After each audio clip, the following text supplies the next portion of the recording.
안녕하십니까? 2024년 7월 19일 금요일 인도네시아 헤드라인 시작합니다. 첫 번째 소식입니다. 조코이 대통령은 도널드 트럼프에 대한 공격을 규탄하였습니다.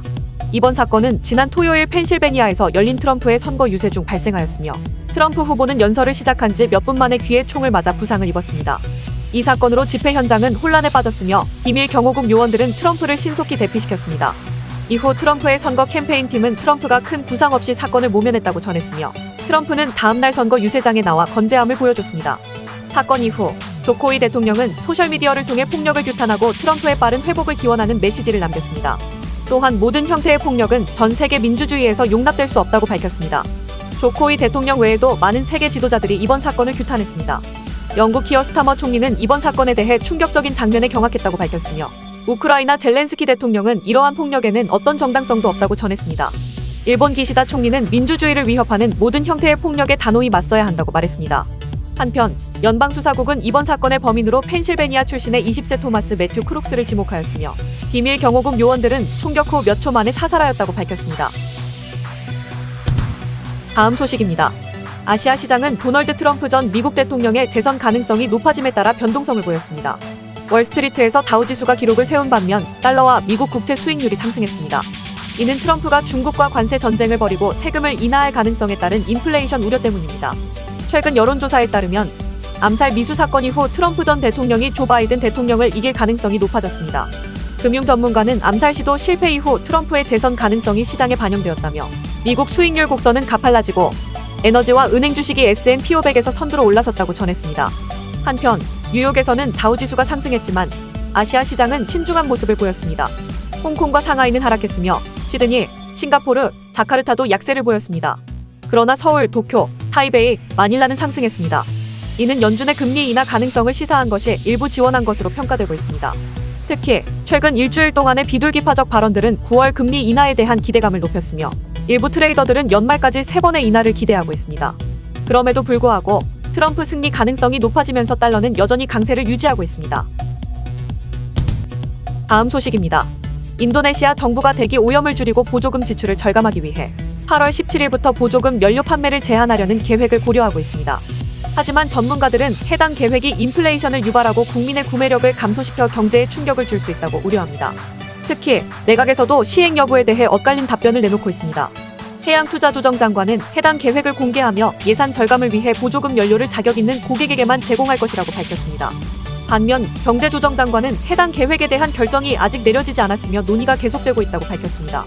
에너지광물자원부 장관도 정부가 보조금 연료를 구매할 수 있는 차량을 지정하고 있지만 8월 중순에 제한을 두는 계획은 없다고 말했습니다.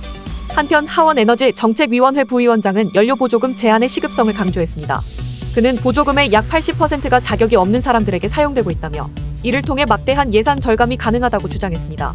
이어 정부가 명확한 전환기간을 제공하고 영향을 평가해야 한다고 덧붙였습니다. 다음 소식입니다.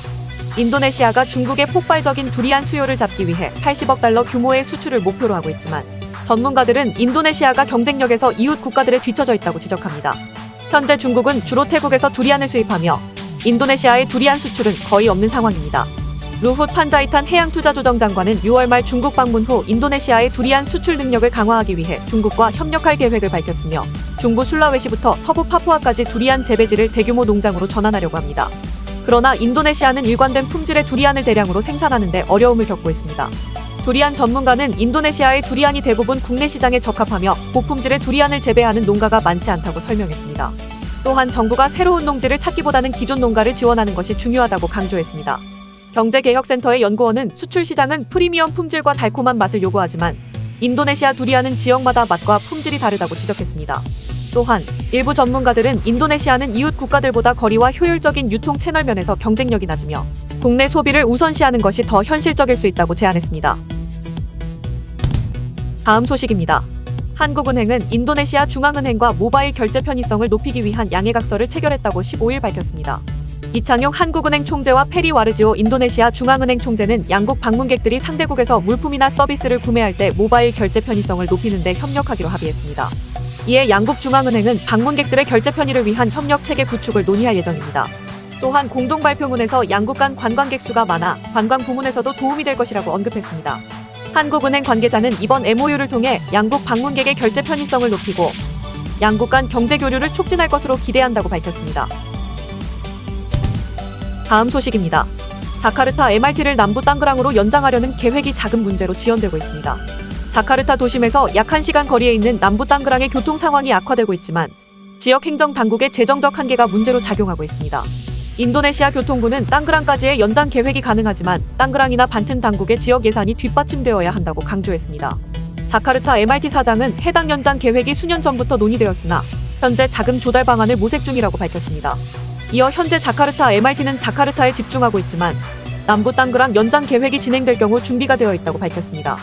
참고로 MRT 연장 계획은 2025년에 시작될 것으로 예상되며 현재는 2027년 완공을 목표로 하는 자카르타 MRT 2단계 노선이 우선순위입니다. 다음 소식입니다. 인도네시아 국영건설사 위카는 자카르타 반둥 고속철도 건설과 운영에서 발생한 이자 부담과 손실로 인해 재정 문제가 발생했다고 밝혔습니다. 이로 인해 위카는 신수도 누산타라의 인프라 건설 등 기존 프로젝트를 계속하기 위해 국고 지원에 의존할 수밖에 없는 상황입니다. 위카는 올해 4월에 받은 6조 루피아의 국고 지원에 이어 내년에 추가로 2조 루피아를 요청했습니다. 해당 자금은 반튼, 중부 자바의 고속도로 그리고 누산타라의 도로 및 수자원 인프라 건설 등에 사용될 예정입니다. 위카 사장은 전략적 프로젝트를 완료하기 위한 추가 운영 자금으로 사용할 것이라고 말했습니다.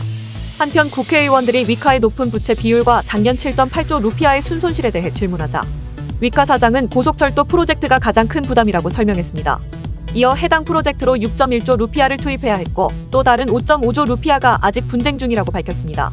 이로 인해 위카는 11조 루피아의 채권을 발행해야 했고 2023년 한 해에만 3.2조 루피아의 금융 비용이 발생했습니다. 시청해주셔서 감사합니다. 다음 시간에 뵙겠습니다.